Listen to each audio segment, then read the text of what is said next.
এক পাগলে বলছে, আমার আল্লাহ যদি খুশি হয়ে আমাকে জাহান্নাম দেয় আলহামদুলিল্লাহ। এবার শিক্ষিত সমাজ যারা আমাদের মতো কিছু আছে না, বেশি পণ্ডিত, এবার যাই বলতেছে সবাই চাই জান্নাতে যাইতে, এই পাগলে চাই জাহান্নামে যাইতে। কত বড় গাদা।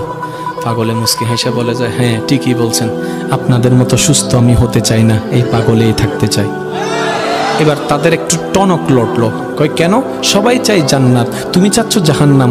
বলে যে ভাইয়ারা, আপনারা মনে হয় আমার কথাটা খেয়াল করেন নাই। আমি বলেছি আমার রব যদি খুশি হয়ে,